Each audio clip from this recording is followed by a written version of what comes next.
Hi guys, welcome back to the channel. Today I've got 3 replays in the German Tier 7 Premium Heavy Tank, the VK4503. Now if you do like the video, as always, don't forget to like and subscribe down below, as it really does help out the channel. And yes, the VK4503, it is the same tank that is the Adler as well, so if you have the Adler, the VK4503 is the exact same, it's just the unskinned version. And the VK4503 is basically a prototype Tiger 2. And it's a pretty nice Tier 7 heavy tank to have. You've got that really nice 88mm gun. Your mobility's okay for a heavy tank. Your armour is not that great, but it's slightly better than a Tiger 1 in the fact that your side armour is 80mm thick, and because of the shape on the profile of the 4503, just like the Tiger 2, because it's exactly the same side armour as a Tiger 2, it can ricochet quite a few shots off its side if you side scrape. As long as you're not giving them shots at your upper plate or your turret front, you'll be okay. But in terms of the rest of the armour, it's very similarly thick to the Tiger 1. So if you play the Tiger 1, you'll know how this thing operates in terms of its armour capacity, as it is very, very similar. It's just the fact that your armour is sloped and the turret front is slightly sloped as well, meaning occasionally, because of the sloping, because of the angling, you can ricochet shots, unlike the Tiger 1. Although the Tiger 1 does have that lip on the lower plate, or the upper plate, between the upper plate and lower plate, which can ricochet the odd shot, but never rely on it. And generally that's the case with the VK4503s. You never really want to rely on the armour, but you've just got that nice capacity to be able to just go, oh, you know what? I'm going to side scrape, and then you can bounce stuff in that sort of heavy tank brawly town fight. That the Tiger 1 is... The Tiger 1 can side scrape, but it's very, very awkward to be able to make sure that you're side scraping correctly, and it's very, very easily penned if you overexpose the tiniest bit of the upper plate. And because of the boxiness of the Tiger 1, it's quite easily to do that. So the VK4503 does trade for that little better armor profile and slightly decent mobility as well. You actually trade some of the DPM on this vehicle, but everything else about the tank is quite nice. It finally got buffed a wee while ago, so that it ended up having 280 alpha, just like the same as the other 88mm, which was nice for it. And that 280 alpha is quite good. It just feels a bit more heavy tanky than the 240 did. So this tank does have a 38km/h top speed with a 12km/h reverse speed, 700 horsepower engine with a 10.77 horsepower per ton ratio, meaning you do get up to 38km/h, but you are a heavy tank, so you're fairly sluggish in reaching it.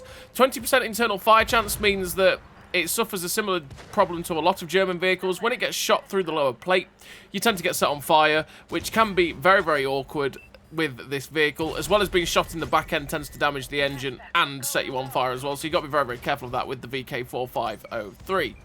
You got to 28 degrees a second hull rotation speed, which is a bit slow. Ground resistances are good, so they do not hold you back. 497 meters of view range with the build that I run is very, very nice. That means you can spot for yourself very, very effectively. You've got 27.41 degrees a second on the turret rotation speed, which is slower than the hull, so it can be a bit frustrating in the fact that the turret is much slower, well, is 0.6 degree a second slower than the hull. So that can be frustrating, and that's me helping the turret traverse as well. We've got 0.6 accuracy during rotation, which is pretty good, with a 1.39 accuracy during movement with all the skills that we run, and that is also absolutely fabulous for a Tier 7 heavy tank. Means the aim circle actually doesn't bloom out that much at all. And that's without gun stabilizer, because yeah, this tank doesn't fit the gun stabilizer, so the accuracy during rotation and movement is very, very good on this vehicle, meaning this gun is pretty much always ready to go. 0.26 accuracy at 100 meters as well is pretty nice for the vehicle, meaning it is a thoroughly accurate vehicle while firing at distance, pretty much. You've got 8 degrees of gun depression, which is fairly flexible for a heavy tank, means you can go hull down quite easily. Although, like I say, even if you're hull down, don't try to rely on the turret armor on the VK4503, because it's not going to go too well for you. You got a 6.33 second reload with a 2.6k DPM, which is worse than a Tiger 1, because the Tiger 1 with the similar build is running at nearly 3k DPM, and that goes similarly for a Hammer. You've only got slightly better the DPM than a Tiger P.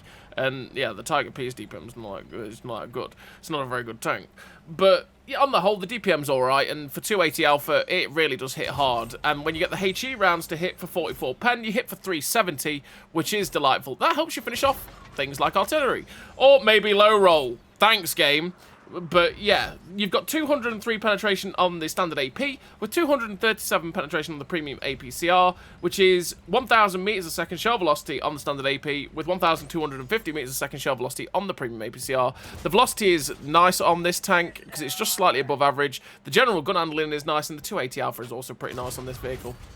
So I run Born Leader, Rapid Reload, Sixth Sense, Situational Awareness, Steady Aim, Snapshot, Run and Gun, Track Mechanic, Rapid Aim, with the Advanced Loader, the Vents, and the Optics. Optics and Vents to be able to get the view range up to 497 meters of view range. Helped to spot for myself. On all 3 gun perks to make sure this gun is as good as humanly possible. Rapid Aim to make the turret traverse better. And most of the other perks and skills you're going to run on every other tank. And yeah, you could quite easily on the VK4503 run the Advanced Armour with armor angling, so you could just go, you know what, it's got a slow turret traverse, whatever.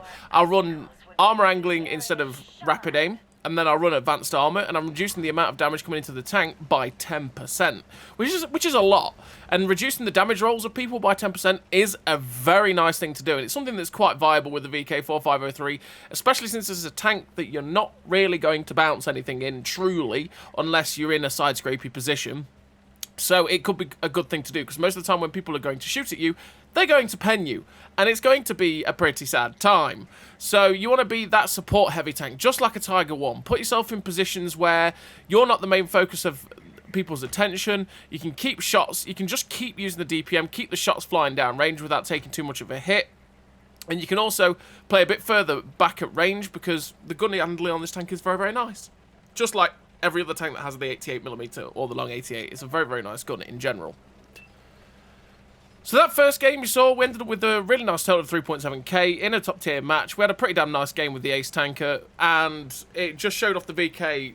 Yeah, I mean, to be fair, for saying it was a really nice game, it showed off the VK in every part of its glory and worst aspects. And the fact that we managed to keep the gun working, we managed to keep the damage flowing, and we put the enemy to the sword. But at the same time, we had to start being very careful, because we went from having full health to nothing very quickly as the enemy just went, oh, a tank, and started shooting and penning us reliably, and our hit points vanished. But we kept ourselves tight on the corners, we kept pumping shots in, and we ended up with a pretty nice game while we were top tier. And I mean, even top tier, you saw that the armor doesn't really hold up at all. But we're on to the second game, and this second game, it's against tier 8s. And we're on El Haloof. We've come to this position here at C2 because we can use the 8 degrees of gun depression to keep the shots flowing. And again, if we need to, we can pull back, limit the amount of tank that people have to shoot, like our turret front, and get safe. Sadly, we get shot by the VK4502A there, but we do put a big shot into him. 310 is quite the roll. And we'll take that for saying we've got 280 alpha. And so we hit him for about the same as what he hit us. In fact, he hit us for 250. So we outdid him there. We'll take that. We'll take that to the bank every single day. But we've now got 2 kills with 851 damage, 384 assistance. As you can see, like I say, it's a tier 8 game, so it's not the best matchmaking in the universe.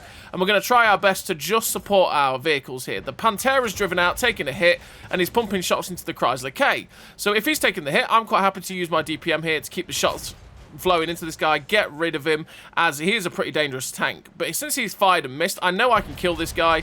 Well, the Pantera ends up pulling forward and putting a shot in. The Kari puts an easy shot straight through the front of us, which is always going to happen because, well, we just don't have the armor. I mean, we don't have the armor for a tank that's got about 180 pen and 175 pen, let alone against a tank like the Kari with its big gun, big pen, right? So we've got the premium in. We put a premium round straight through the superstructure there of the Kari, because with 237 pen, we can go through that guy's superstructure on flat. We ricochet off the side of the vehicle, though, as we got a bit unlucky with the RNG, really. Lower plate of, well, we're going for the side there of the T20. It ended up finishing him off. We're up to 2.1k damage with 3 kills. And we're just looking for the kill now, or we're just looking for some damage, sorry, on the Black Prince. It's like, hello, Mr. Black Prince. We aim for the lower plate because that's the weak spot of the Black. Essentially, with the Black Prince, if you've got 200 pen, 210, 220, 230 plus pen, you always want to aim for the mid plate or the lower plate. Always try to avoid shooting the angled sections, as you're more likely to bounce that, and do not shoot the turret front, because generally you're not going to pen the turret front. You can track and pen a Black Prince if you shoot it at the right angle as well, which can be quite hilarious, because you're like, "Hi, you thought you had armor, my son? I say no," as you take all the hit points. But we didn't need to, because we had the premium in, and we just made sure that we got all the shots in. The Panther 2 shoots us, or sorry, the Panther 88 shoots us, even though there was a ISM and another guy that drove out in front of him. He's still locked onto us. I'm like, dude, leave me alone. Thank you. Get out of the game. And he gets finished off, and we're on 4 kills with 3.6k damage and 1,887 assistance. So in a tier 8 game, we've had a really nice game here for the VK4503, which is, yeah, it's pretty good going in a tier 8 game. And you've seen what you want to be doing. You don't want to be the first tank on the line going, hey, you can shoot me if you let me shoot you, because that's just the way you're going to die. Very quickly, it's going to go downhill very badly. If you think this is a heavy tank that I can go heavy tank brawling in, nah. Just like the Tiger, it's absolutely not that. You want to be a bit more passive with it, a bit more supporting, letting other people go take the shots, essentially bounce the shots, and then you can come in, help them DPM the machines out the way. If you get into a knife fight with a tank that's got pretty decent armor, and obviously you don't, they're just going to butcher you. And finished the game there with the Ace Tanker, the 2,177 base XP with the 4 kills, the 3.6k damage, 1,887 assistance. Really nice game there for the VK4503 on El Haloof in a tier 8 game. So yeah, pretty nice game there for the VK4503. But now we're on to the third replay. And this third replay is here on Vineyards. And on Vineyards, what we're going to do is go to A5. And I'm going to go to A5 because from there, it's a pretty good position to push through to the hull down location at A7. You can spot the people that camp at D8, and you can basically break the flank quite easily. The position, I don't particularly myself like the K line from our spawn. I feel like their spawn is infinitely better for that JK line fight, because they can rush to K5, J5 very, very quickly. You get to about K45 in about the same amount of time. And your hull down locations aren't quite as good, especially since it's quite difficult to spot the people that will camp at K90, who will have easy shots at you attacking the people at JK5. So I always prefer going this way to A5, push through, because it's pretty easy to push through and attack anyone that goes and sits at A7, because you can get hull down, stay safe from their campers, and if you use your speed, or if you just push through as quickly as possible to A7, you'll only maybe take one shot, maybe not even any at all, from the people that camp at D8, and just progress the fight. Because what happens a lot of the time for their team is that people will sit at A8, A9, as you're seeing here, behind that ridgeline, and they won't be able to do much about you pushing into A7 and getting hull down. So it's not always the best play. And then people who sit back a bit further back, sit at A6, like here, can actually shoot over the ridgeline and get hull down here to shoot them too. So they just get peppered from 2 different locations. So as you can see, we've reached this position here at A5. We put a shot through the 5120's turret. He puts a shot through us. He hits for 400 on the dot. That's super satisfying. But at the same time, ow! Ugh. Don't like those rolls. And then we bounce on the 5120, which 203 pen should butcher a 5120, so I'm sad that we bounced off his turret for, well, we damaged his viewports only. But he seems to be very lonely. And I'm not quite sure if he's reloading yet. So I was thinking, oh, do we want to go in through there? And yeah, the Brask ends up shutting the 5120 down. We boost our reload with food so we can start pumping shots into this stirrer mill. And this is exactly what I'm talking about. That missed? RNG? Hello? Okay, sure, son. You take that RNG. But this is exactly what I'm talking about. We can get easy shots into people like that stirrer mill. We can spot people like the CS52 Lease that's back there. Occasionally, obviously, we'll take shots, but if we're in a vehicle that's got better turret armor than a VK4503, we don't really care, because we'll be hull down, and they'll only be able to shoot my turret and bounce.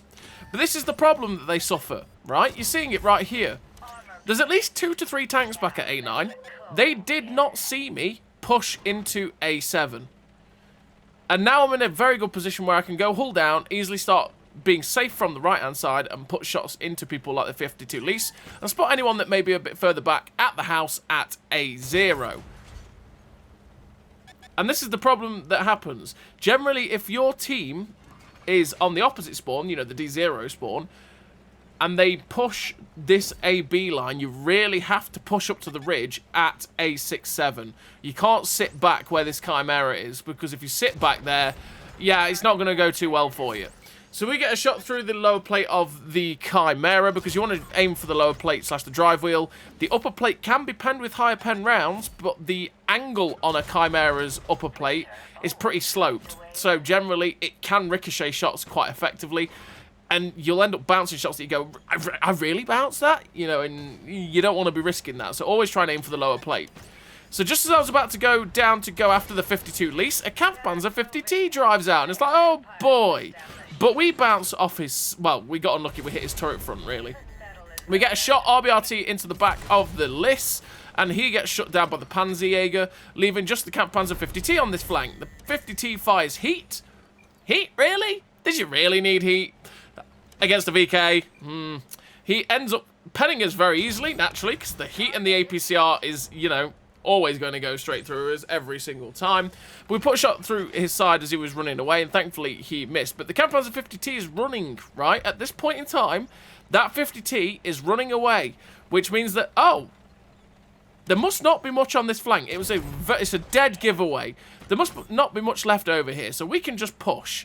We get a shot into the side of the Kampfpanzer 50T, and the Barask shuts him down. T41E1 gets shut down by the E50, meaning there's 3 tanks left. A TD, a heavy tank, and an artillery. And realistically, where we are now, there's only one place they can be. That back corner at K0. And in fact, it's a Moistion. Hello, Mr. Moistion. We're going to load the APCR because 203 pen is never really going to go through a Moistion.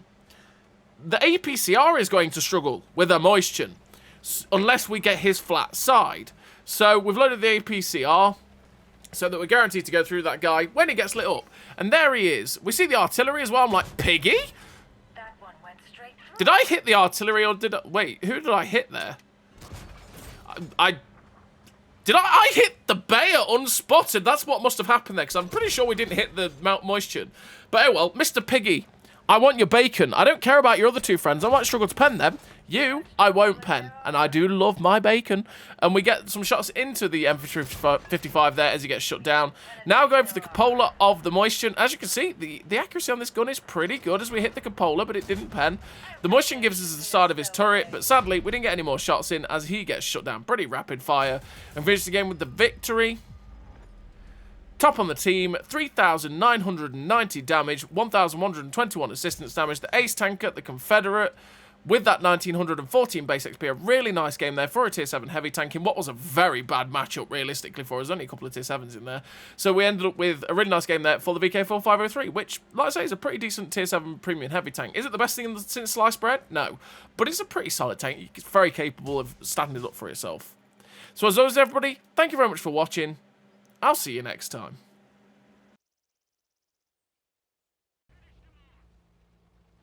A great success.